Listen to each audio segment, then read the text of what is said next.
Our presentation is Empowerment, Change Management, and Strategic Planning for EDI, Moving from Utopia to the Real World. Before we get started, I want to drop the link to this presentation in the chat so that everyone has the slides. And so you can take notes on those or refer to them later. I know they'll be available with the recording, but the link to the slides is in the chat. That being said, let's go ahead and get started. We have a lot to talk about today and not a lot of time to do it. I want to introduce myself. My name is Jenessa Mcelfresh. I'm the health sciences librarian here at Clemson University. I also have the privilege of being one of the co-chairs of our library's EDI committee and being one of the plan administrators for our library's strategic plan for diversity. My colleagues, I will let them introduce themselves. Hi, my name is Alydia Sims. I am a library manager at Clemson University, and I previously served on both the University Libraries Working Group, the Diversity Committee, and as a co-chair and plan administrator. I currently serve as a IDI qualified administrator as well. Good afternoon, I'm Megan Palmer. I'm an assessment librarian at Clemson University, and I have been a member of the Diversity Committee for a little over a year now. And we are so excited to be here with you all today. We've all worked together on this topic, so let's tell you what we know. Before we get started and go any farther, we do want to take a moment to acknowledge the land that we are on and the land that most of us are on here if you're based in the United States. We acknowledge that the main campus of Clemson University occupies the traditional and ancestral land of the Cherokee people. Clemson's main campus is built on land seized through U.S. military and diplomatic incursions, culminating in the Treaty of DeWitt's Corner in 1777. This is also land on which people enslaved by the Pickens, Clemson, and Calhoun families lived and worked, and that was transformed into the campus of Clemson University through convict labor. We make this acknowledgement to remember that the histories of violence that anticipate our gathering here, to recognize Indigenous and Black claims to life and land, and to recenter those claims as we commit to better ways of caring for each other and for this land. To us, we're presenting on a EDI topic. It's important for us to tie this statement with action. So our actions, we intend to donate the speaker fee from this conference to causes that support Black, Indigenous, and Asian communities. We are going to share in the chat the AP ALA statement condemning Asian violence in this country right now that also has a number of links and ways that you can get involved and take a stand. So let me put that in the chat and then we will get started with the real content today. Okay, so our learning objectives. You're here today because you want to know something, and here's what we hope you walk away with. You'll help gain some knowledge of the strategic planning process for diversity in the library setting, including the development of priority areas and outcomes related to current and future library initiatives. You'll also be able to articulate strategies for expanding the scope of EDI initiatives in libraries across your campus or community, including through partnerships, events, and professional development opportunities.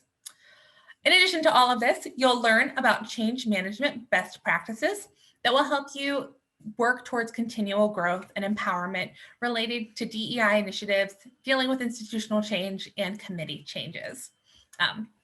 We'll also note that we are all here from Clemson University. We are an academic library in kind of a rural setting, so that may or may not be exactly where you work, but we hope that what we talk about is applicable in your situation, in your institution.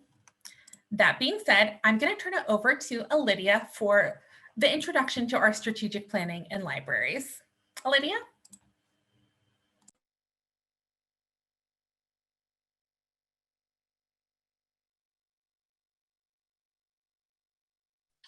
I always forget to press unmute. Sorry, folks. All right. In December of 2017, the Clemson University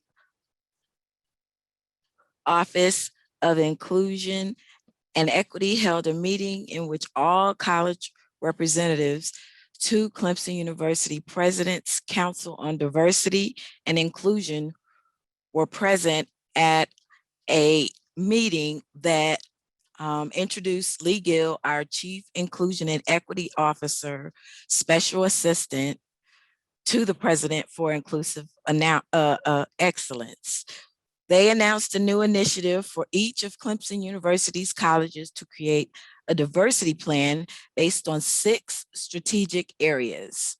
They are education and training, climate and infrastructure, recruitment and retention, research and scholarship, strategic partnerships, and leadership support.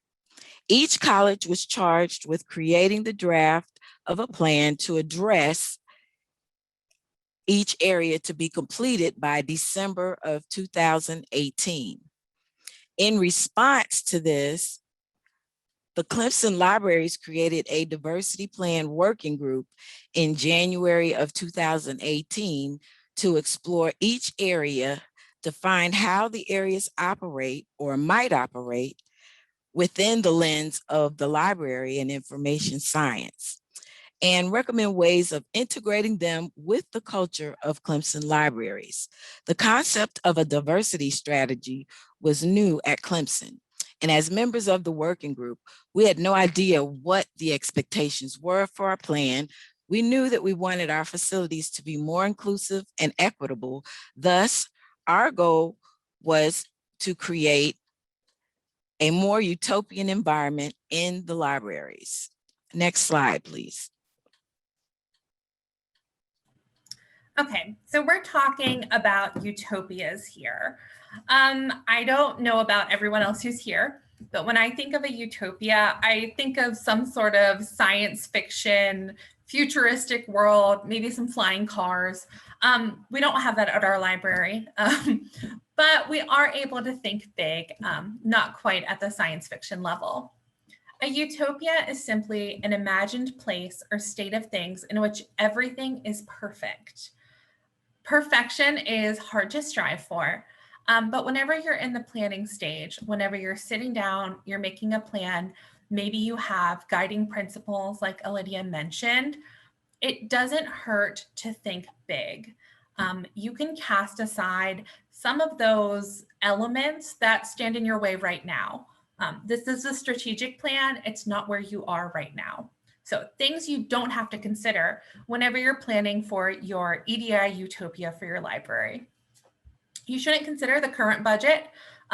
Maybe we're stressed right now about budget reductions due to COVID. We don't know where things are going to be in 5 years. We need to avoid what we call future fighting. That's kind of tanking an idea before it even starts because we know 1 or 2 specific individuals are going to be upset about it. Let's not worry about that. We also need to think beyond known connections or collaborators. Who we're working with right now are amazing, great to have those connections, but we're looking to grow, we're looking to do more. So let's put the ideas out there and then we can seek collaborators once we move into more of an implementation phase. We also want to plan, not outrageously, but we need to kind of ignore existing staffing. There is an opportunity to work staffing models into your plan, and you really don't know where things are going to go. This is the ideal circumstance. This is the utopia that we're planning for. We do this because we need to consider every aspect of the library spaces, people, and services, and how they relate to the ideal EDI environment. We want to include everything, and our future vision needs to be really ambitious. So that's why we plan for Utopia. That being said, we don't want to talk at you for an hour. So let's take a moment to reflect and share in the chat box. At your library or institution, what EDI initiative would you implement with an unlimited budget, unlimited staffing? There are no obstacles or barriers. What would you do? Give us some ideas in the chat and we'll keep an eye on it.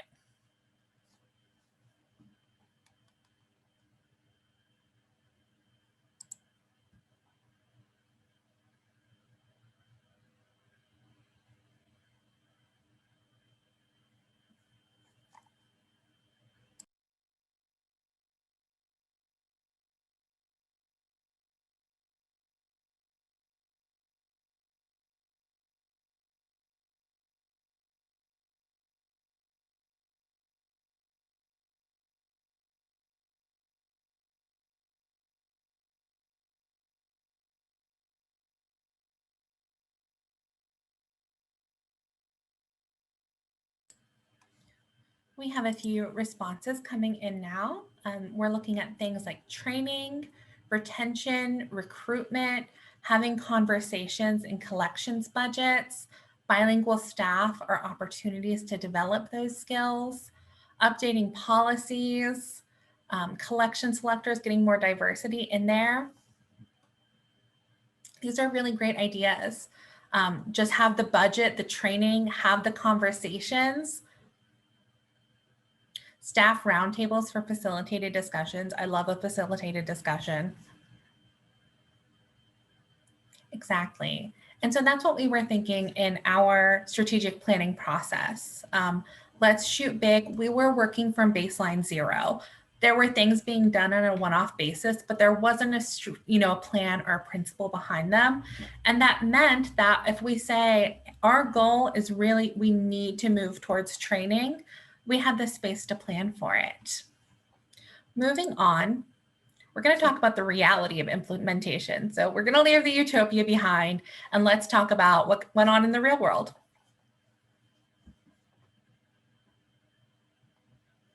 And Alydia, you are muted. Oh, yes, of course. I have to be muted to start talking. All right. So is a utopian library environment realistic? Thanks to increasingly low retention within library administration, there would be no utopian library environment. We'd had 4 administrators within 4 years, and our newest administrator was chosen because of their experience with and belief in the need for EDI. Because we were experiencing budget cuts and retention issues, our reality was that some of our goals would take longer to achieve, and some of our objectives would need to change to accommodate less funding and less staffing. Next slide, please.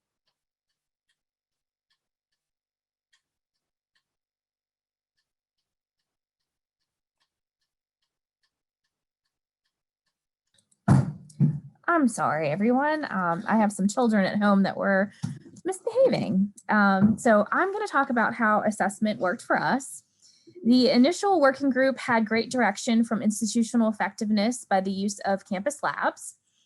This is an assessment tool that is used for higher education, and it gets plan administrators to think about objectives, measurements, and action steps.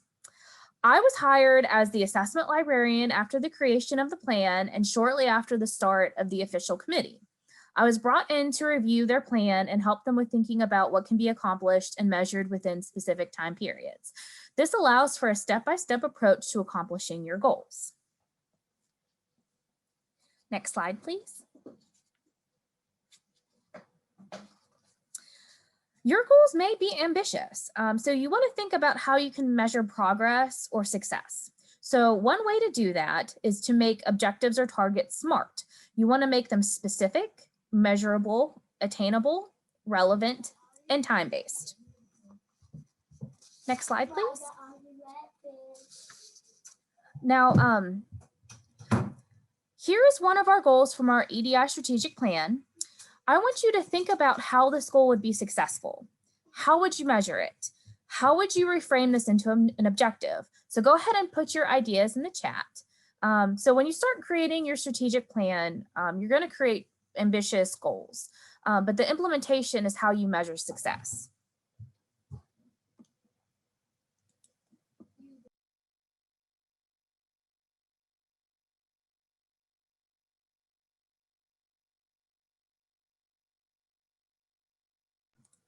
All right.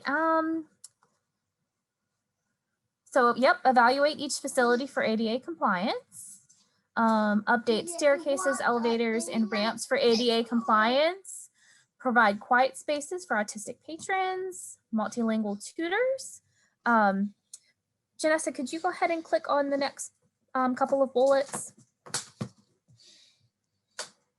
Okay, so what I was thinking with this is, so one objective to reframe this is to assess and improve spaces to create more inclusive facilities. So in year 1, it would be really to get that baseline data. So I would conduct a space analysis just to see, what do we need to have inclusive spaces and where can we improve?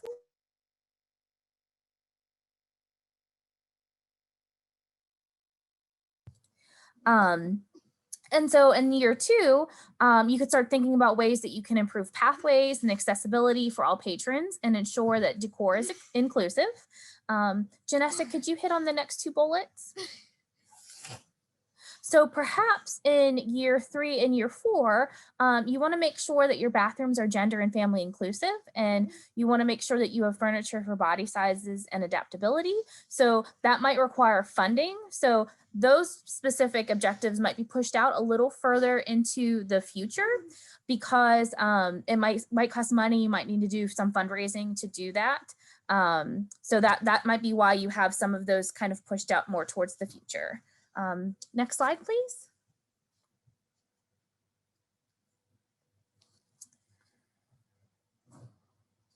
One of the easiest ways to communicate your plan is to share it widely. And this could be something that's as easy as putting it on your website, putting it on a LibGuide, sending out an email blast or a newsletter. You really just want to get your strategic plan out there. But now you want to think about how you're going to communicate updates. So will your updates be monthly or quarterly, maybe even yearly? Having these updates will get you to stay on top of your strategic plan. And one way to communicate successes is to submit a yearly report on what you accomplished the past year and what you will be focusing on in the next year. And the reason that you want to do updates is that you don't just want to create a strategic plan and then stick it on a shelf. You want to make sure that you are regularly looking at it, updating it as needed. A strategic plan isn't a set in stone document. It's something that's fluid, so you can update it as needed, but you want to communicate your progress on it because you want to be transparent and you want to communicate every step of the way. Next slide, please. One way that we do this at Clemson is we use a balanced scorecard. Now, a balanced scorecard isn't the only way to assess progress on a strategic plan, but it's one that I have used for about 6 or so years, and it works for me. If you have any other ideas of ways that you have assessed strategic plans, feel free to share that in the chat. But the way that this works for us is a balanced scorecard is just a tool that helps to track progress. So to me, it's really great with increasing accountability, and it helps to improve communication, and not just communication within your library, but if you make it an external document, it helps to improve communication with your stakeholders. And so we currently have the balanced scorecard as an internal document, but we just went through a website redesign, and I'm hoping to have the balanced scorecard on our website for both our overall library strategic plan and for our EDI strategic plan on there as well. Next slide. Okay, so that's me. So in our strategic planning for diversity progress, we made the plan based on the 6 pillars Alydia discussed. We broke that plan down into actual measurable step-by-step actions that we could take, as Megan detailed. We shared it widely, and then we have the real uphill battle. How do we get others on board? We can't let this just, sit on a shelf and say we did it, we checked off a box. Buy-in is absolutely essential whenever you do this work. Communicating the plan extensively is key. Everyone should have the opportunity to read it, to comment on it, to critique it, and provide edits. And then you need to develop an implementation team. In this case, it's our EDI committee at the library. It might be a few administrators. It might be, a type of committee. But the role of the implementation team is to promote this plan, is to be its guardians and make sure progress is happening. And the role of all other employees is to take part in the actions detailed on the plan. And so make sure that everyone understands their responsibility in the success of the strategic plan. When you're preparing an implementation team, you need to consider representation from every library unit and department from a variety of job roles. This has 2 functions. On one hand, it means that everyone at the table working on the implementation of your strategic plan, you get the most diverse audience, both in person, in their job role, faculty, staff. You want everyone who's implementing the plan to have a voice. On the other hand, this also gives you a foot in the door for other units or departments. I work in a public services role, but I don't work a whole lot with tech services. But because I work with Alydia and other folks from that unit, I know when their regular meetings are, I know who to talk to. And we have someone who's regularly there and is aware of the initiatives going on. So we know where we can step in and maybe assist. Now, staffing is a concern. I said whenever we were planning for our Utopia, we don't need to worry about staffing when we're planning our goals. But whenever we get into implementation, someone has to do the work. Equity work in libraries cannot be done by any one person or group as a whole. I can't say this enough. The role of your strategic planning implementation group or working group is not to do all of the actions on the plan. It's just to engage other people and keep track of it and bring in the people who need to do the work, maybe with the committee. Because of this, part of your plan might include hiring. It might include either directly hiring a position, advocating for their inclusion in future hiring plans, anything you can do to get it in the mindset of longevity and not just check boxes. You can also consider adding EDI requirements to other positions. This is something we're currently working on. We did a big email survey. Do any other academic libraries have EDI goals in their employee assessment materials? We have a lot of responses, and now we're working on making sure that every position has some sort of tie-in. They'll be assessed. They know they have to do some of this work because this is about a cultural change and not just doing one-off programs or enhancements. But we also need to work on engagement. As I've said, our implementation team is our public relations team, and that is building up support and keeping the energy up. Right now, we're kind of in this moment where we share a bunch of Instagram posts about current events when something horrible happens to a historically minoritized population, and we need to shift that into support year-round. This can involve meeting with the leadership of your organization, working with different units, and working with individual people who may become your champions. You want people outside of your small committee or group to really shout to their rafters about how great this work is, what positive change is happening. One way to do this is by making things personal. You can tie these plans to current events, to specific job concerns, and to the local area public interest stories. Show how progress on this plan impacts both your employees and the people that you serve in your library, and make that a constant thing. Make that part of your library's story that you tell to the public and that you tell to employees. So, just out of curiosity, do you feel that you currently have the staffing and interest at your institution to support a long-term EDI strategic plan? It's more of a yes or no question. Please put it in the chat if you think you do or if you think you don't. When I say long-term, our strategic plan is 7 years long.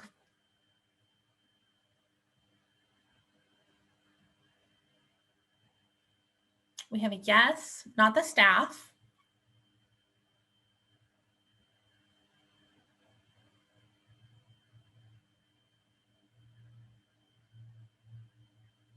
Interest, yes. Staffing, not sure, maybe not. Someone has yes, that's wonderful. We love to see that, yes. Interest there, staffing, not so much. Some yeses. Depends on the future, that's true. Yeah, there's other existing committee work in progress. You'll notice that we have 3 presenters here talking about this topic, I would say we have the interest at our organization, but we don't quite have the dedicated staffing yet. That's something we're working on long-term and should hopefully be rectified within a year or two. But because of that, we have a lot of cooks in the kitchen trying to help divest this work into smaller, manageable portions for different folks to take the lead on. Okay, so Alydia, up to you. I have to remember to unmute. All right.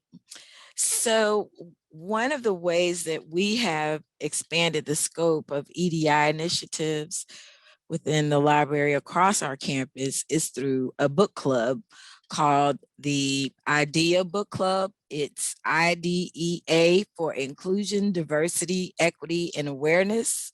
It is co-sponsored by the Clemson University Office of Inclusion and Equity, Clemson Tigers Advance, and the Clemson University Libraries to read and discuss books that expand our awareness of equity and diversity in the world around us.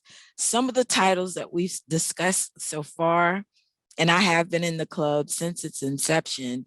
Right now, we're discussing Call My Name, which is a book by a professor, Rhonda Robinson Thomas, who's currently at Clemson.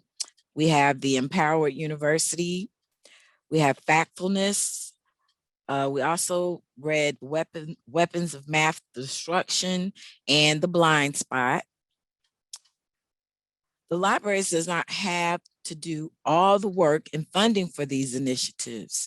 While at the onset of the plan, we didn't consider who might collaborate with us.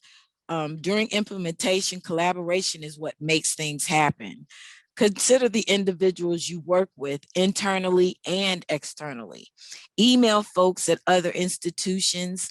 Keep in mind, collaborators may or may not even be from your field, but may have an interest or expertise that can help with your library's planning, programs, and implementation. The EDI committee at Clemson has partnered with the Office of Research Compliance, the Gantt Multicultural Center, individual faculty members, commissions, and student groups. We'd like to grow even more because each of these unique collaborations has led to more connections and increased engagement within the libraries. Next slide, please.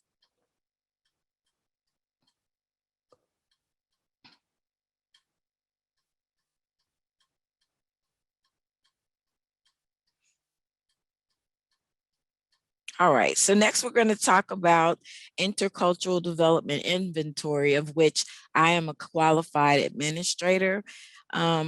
If you haven't heard about the Intercultural Development Inventory, we call it IDI.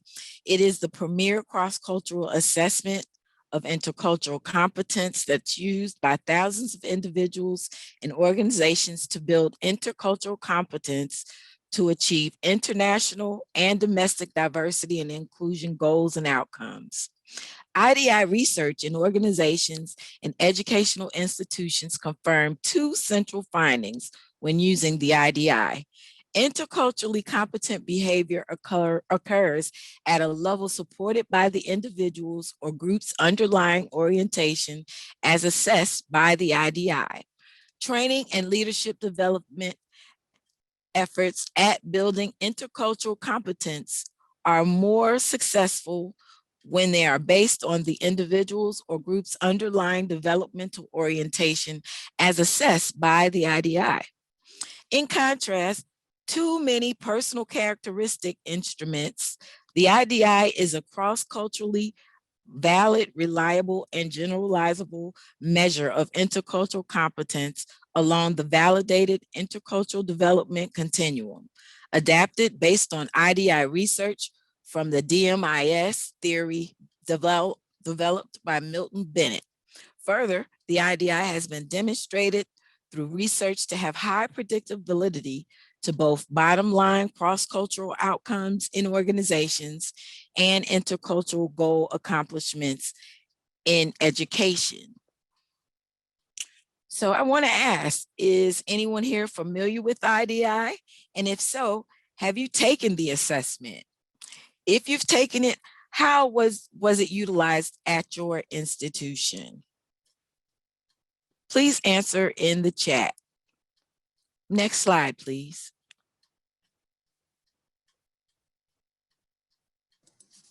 And so we are an academic library, and I know a lot of the folks that are here today are from public libraries. So I'm going to kind of give this as both an academic perspective and then for any type of library. So within an academic setting, there's different ways through university service that you can help to expand the scope of EDI. So here at Clemson, we have various committees and volunteer opportunities to help support EDI. So for example, we have an Inclusive Excellence Certificate program. And what this is there's a series of classes that have various EDI topics that you could take. So there is some on biases. There's been a class on imposter syndrome. There's been classes on looking at things from the student perspective. So there's a lot of classes that's within that certificate program that just kind of help to increase your awareness of different EDI topics. But then we also have a lot of committees. So for example, we have the Commission on the Black Experience. We have the Commission on Women. There's a lot of different groups on campus that you can help get involved with. And then kind of thinking about kind of within your community.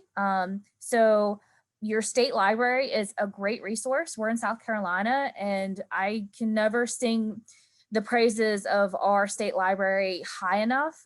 There are some really amazing folks there. Whenever I've had a question about accessibility, if I've had a question relating to EDI, I can contact somebody at the state library. They can help me with some of these things. They can put me in contact with other agencies, with other nonprofits. So if you're kind of not sure where to get started within your community, I think that your state library would be a great resource to kind of start with. But also look at your state library associations. So I'm heavily involved with our South Carolina Library Association.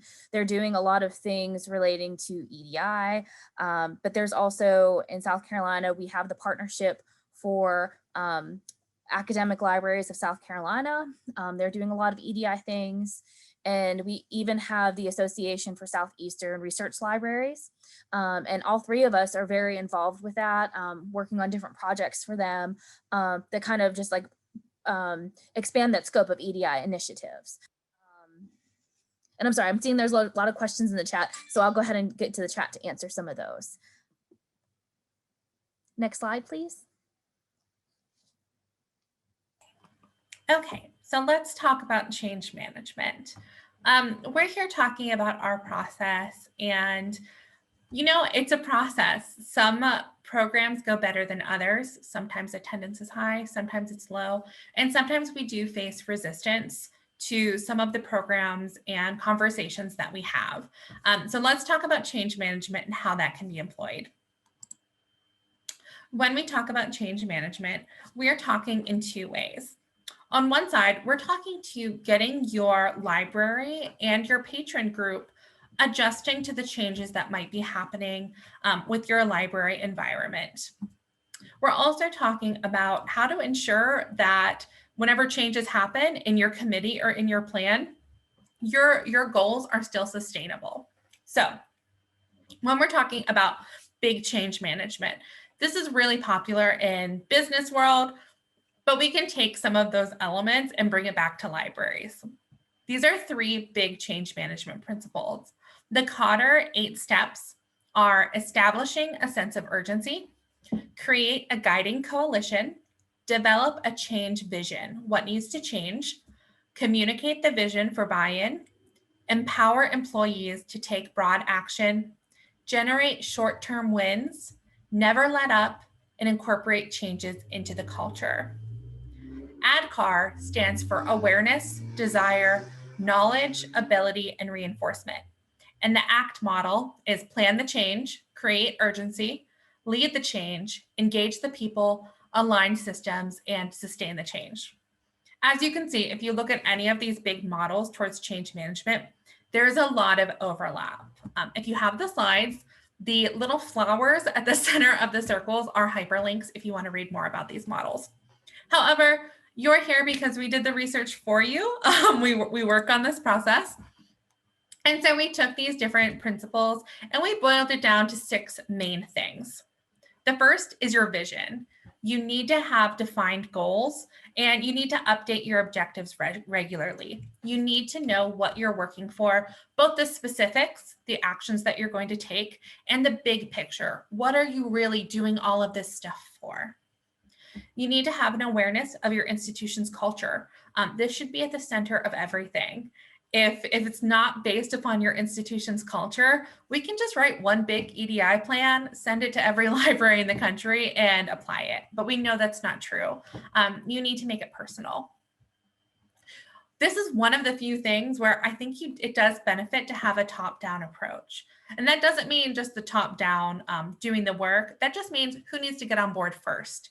You need your higher-ups in your administration on board as advocates. Sometimes whenever we're doing an initiative that we know there might be a little pushback for, we'll ask our dean, hey, can you support this? Can you email all library employees that they should probably consider taking the IDI so that we can have a baseline of our institution's cultural competency and so that we can use that data to plan things later? That really, really helps. So get your higher ups on board, let them use their weight for your own good as needed. Of course, you need to communicate. A lot of the reason that changes, people react negatively to them is because they're surprised. They didn't see it coming. They didn't have a voice in the change. It just feels sudden to them. So you need to minimize sudden surprises via updates. Maybe your strategic planning for diversity involves a blog. Maybe it involves open office hours. Maybe it involves discussion periods on certain projects you're working on, or maybe it just involves regular updates via your library announcements. Either way, people need to, you're better off erring on the side of, oh, I wish they would stop talking about this, rather than I have no idea what they're doing. I'm just going to let it happen and do my own job. You also want to share successes. Plan for little wins throughout your plan. Our plan has a lot of variety. There are the low-hanging fruits, the things that we can do pretty easily and then celebrate. People are more responsive to change when they see it's going well, when people are excited about it, when you're getting recognition, whenever you're really able to celebrate what you've done. And this is why we also do assessment throughout the process, why we keep track of our progress, because it allows us to share our successes. And then we need to engage. If everyone is engaged, it doesn't feel like big changes. It just feels like growth, like we're just growing in this direction instead of shaking things up, seeing where they land, and doing this work because it's trendy. This also means that even though we have an EDI committee and that's where we all work, we're always thinking in our different groups, in our reference meetings, in our other committee meetings, where are the overlaps? I do a lot of work with our web advisory committee. It seems like diversity initiatives and web advisory would be in different worlds, but we have so much overlap and we like to collaborate between the committees on this shared vision because we're all moving in the same direction. So these are the principles that need to guide your kind of implementation and your behind the scenes work on developing these plans. That being said, we do need to be prepared for institutional change. It happens. Alydia put in the chat that each small accomplishment is celebrated, even if it's via Teams or Zoom. We have a very active committee listserv. We celebrate a lot. But we have also faced a lot of change in our institution. We've been through 4 deans in 4 years. That was prior to our current dean. We're preparing for a reorganization. Things change. And when things change with your leadership, you need to make sure that they're not taking all of the momentum behind these ideas with them. So because of this, we need to separate the EDI goals from the specific vision of one administration. It's part of why we're advocating for having a separate strategic plan for EDI versus just having it a line item on your library's bigger strategic plan. It needs to be its own thing that will constantly be supported. You also, if you're on the implementation team, you need to make sure you're communicating the importance of this plan with all new leadership. That conversation needs to happen. You need to go through the whole process. Maybe you do a pitch presentation on it. You need to be ready to go to sell it. And you also need to set up regular meetings with your new leadership or your current leadership to communicate your progress and your needs. That was one of the things I did this morning, speaking with our library administration about what the committee has been doing, how we're progressing on our plan, some things we might need to change in the plan. A lot of things had to change due to COVID, and some exciting areas that we see for growth, either through other committees that we're on, what the dean hears in his meetings, and just kind of having those check-ins regularly as part of getting acquainted with a new leader, but also making sure everyone's on the same page and that there's a real collaborative environment and respect for the work being done. We also need to be ready for committee turnover. Some people will stay on committees for years and years and years, but that is just not how we do it with the EDI committee and the committee chairs. Alydia has been a chair. I'm rolling off as a chair. Different people are on the committee at different times, and that helps for a lot of reasons. We want to make sure that the committee doesn't turn into a singular vision, and we want to give other people the opportunity to get invested in this work, to know how important it is to be on the planning end, so that whenever they eventually roll off the committee, they can go ahead and tell folks like, yeah, this is important. I worked on it before, and still be invested. We have a reputation for not letting people off of the listserv once they're on there. To make sure that when changes in the committee are actually sustainable, you'll want your committee or your team to have bylaws and ample documentation for your team. Your guidelines, this is how we work, this is how long the terms are, this is how often we meet, we take minutes, they're located on this location, etc. You want to establish a regular pattern of meetings and check-ins. Even if you don't have anything on the agenda, keep those regular meetings. It shouldn't just be on an as-needed basis. Maybe during your check-in, you reflect on a recent documentary you saw or a journal article. Maybe you just ask, what's everyone working on? What do you care about right now? Maybe there's something we can do with it. Or maybe it just turns into, maybe we just need to talk about current events as a committee and reflect on how we can create a space for other employees to do this. But you need to have this space and it needs to be on folks' calendars. Finally, consider a co-chair or a vice chair role to prepare someone else for leadership. I know that I'm not going to be the chair of the committee next year. However, there are other people on our committee who might want to step up and who know what I'm doing and who maybe are getting invited into meetings and know what the back end is looking like, so that whenever they're ready to be chair, they're ready to take on that leadership role and they know what goes into it. You really want to make it a smooth line of succession rather than, oh no, someone's rolling off the committee and the work is just going to stop. It can't work that way. And finally, let's talk about the elephant in the room, the budgets. It's been a harsh year for library budgets. We did our plan hoping for the best, but prepared for the worst. One of the ways that we help to advocate for a strong budget to support EDI initiatives is to ask for central funding. We don't really have that. We're not a line item, just blank money for EDI initiatives yet, but we're going to keep asking for it, and we're going to keep, presenting the importance. We do have a stable collections budget just for EDI collections. It is really nice to have that, in addition to selectors in various subject areas, knowing that they should diversify their collections. Well, we have a separate budget where if the committee finds items, if we're taking requests, if we're working for a specific initiative or display, we can just go ahead and use our own budget for that. And so we know it's a guarantee our collections are diversifying by X amount every year. One thing that COVID has taught us is that there are ways to pivot that are cost effective. If you can't bring in a huge big name speaker on campus for a massive 3-day training, maybe consider if they'd be willing to have a 20-minute talk with your folks. Are they willing to go virtual? Can we set up some sort of asynchronous chat channel? What are the alternatives that exist that are either free or low cost, and how can we pivot? Most folks are more comfortable with Zoom technology and joining events right now in a virtual platform, and that's great for our budget. And finally, always advocate for funding. Be the person who asks in your monthly meeting with the dean, we need money for this. This is our budget. This is what we need. We need to show our support in that way. And that also includes the funding to participate in things like, if you're an academic library, the ACRL Diversity Alliance. These memberships cost money for institutions, and they can't be the first thing that gets cut as soon as budgets are slashed. That being said, we really want to help and reflect on what we've talked about. I have a few questions here.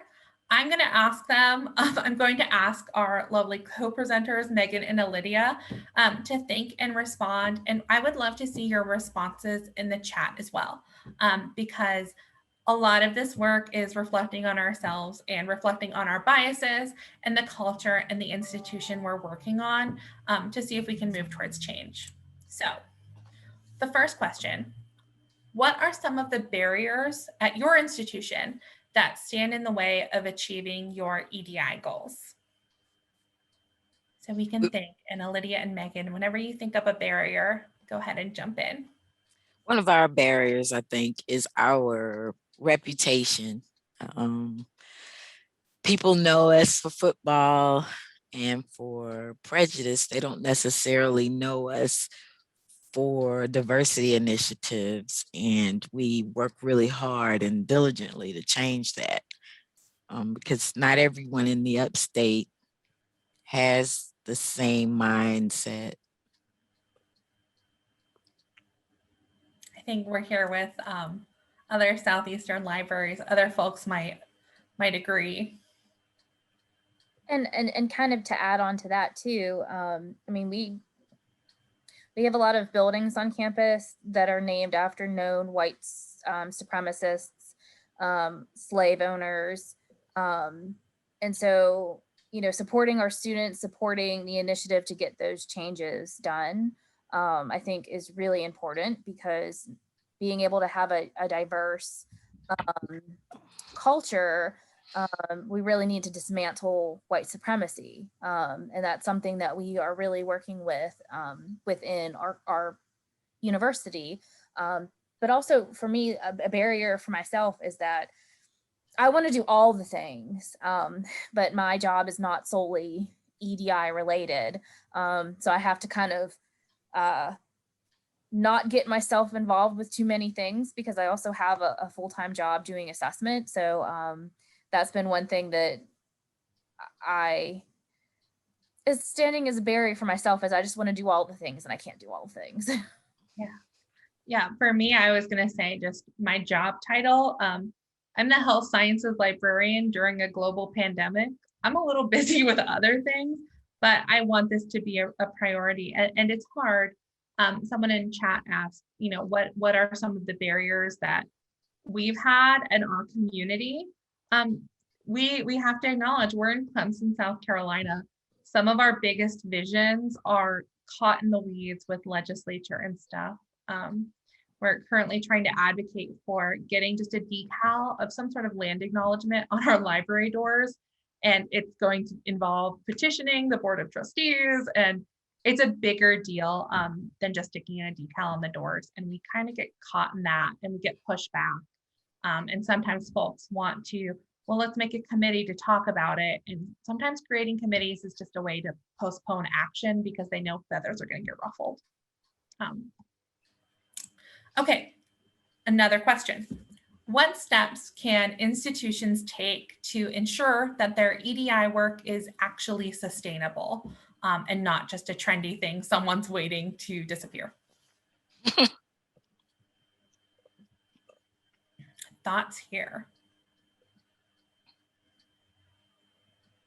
I know one of the things that we do is collaborate a lot with the Gantt Multicultural Center's trainings and programming that they have already in place.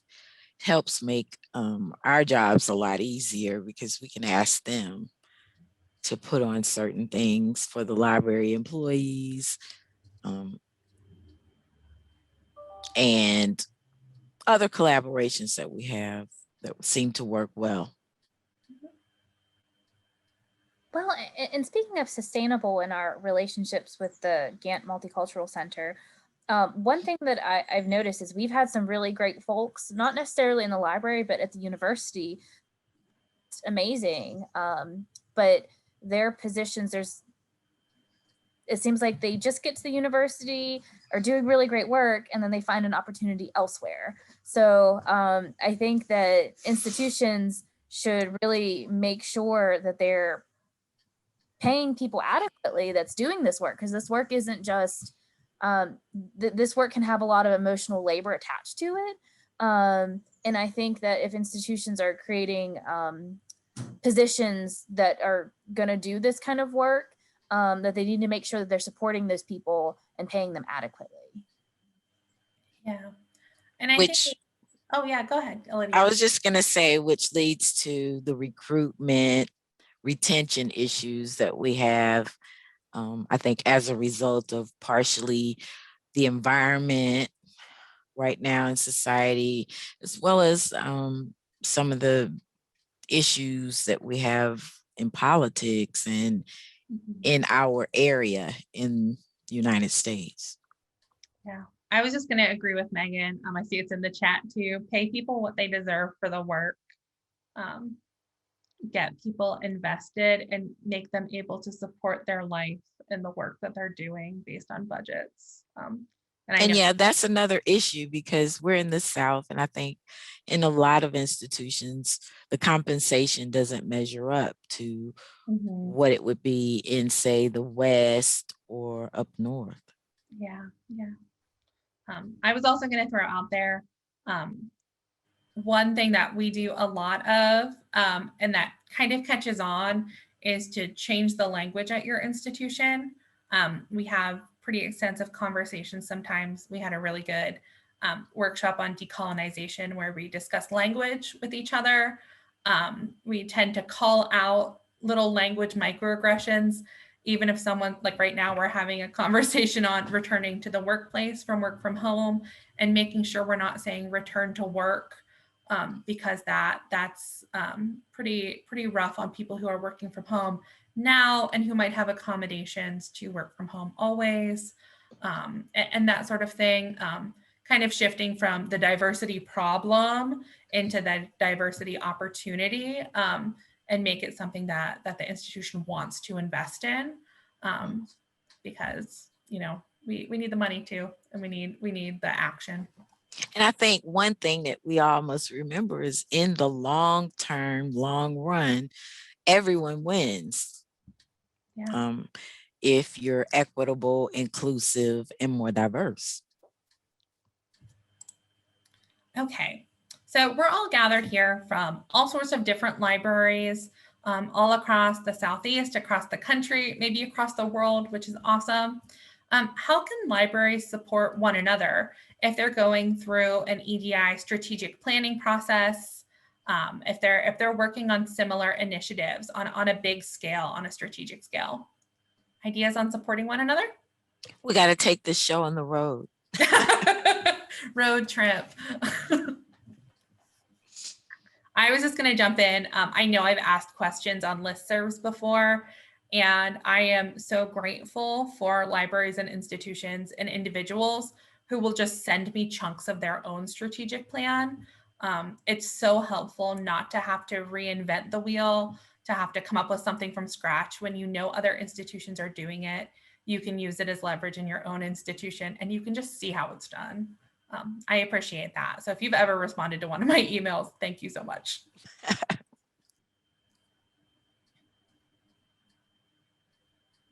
Other ideas? I know going online was one of the key things that we did in the working group at first, when we were trying to brainstorm different things for each pillar that we could do. We used a lot of the bigger universities as our guides, people who were also R1 or R2, that what initiatives were they involved in, What information did they have online on their websites, and what wording did they use? The images, everything was important or is important as far as like what you're putting out, because it's very important to emit exactly what it is you want people to know. Well, I'm going to wrap up our little reflection here. We did want to share resources. I'll give a shout out to Alydia, Renna, who couldn't be here, and Tara Weeks, who we work with. They just wrote an article that was published last year for the Journal of Library Administration called Framework for Change, Creating a Diversity Strategic Plan Within an Academic Library. And we have some other resources here that you might want to look for whenever you're doing this work. Just because it is so helpful to read it if it's out there. That also being said, if you have questions about anything we've talked about today, please feel free to ask them in the chat, to email any of us. If you have questions about our plan, we're really happy to share and give back in the ways that other libraries have helped us in the past too. So do you have any questions? And thank you so much for joining with us today. We know the weather hasn't been great for everyone, but we're glad we were able to do this. And I mentioned that's the wrong email, but I put it in the chat just in case anyone wants to contact me. Of course, I got your email wrong. I'm so sorry, Alydia. It's okay. It's okay. You have the best email address too. It actually makes sense for your name. Right. Thank you all for joining us. We really enjoy doing this. Thank you for a great presentation.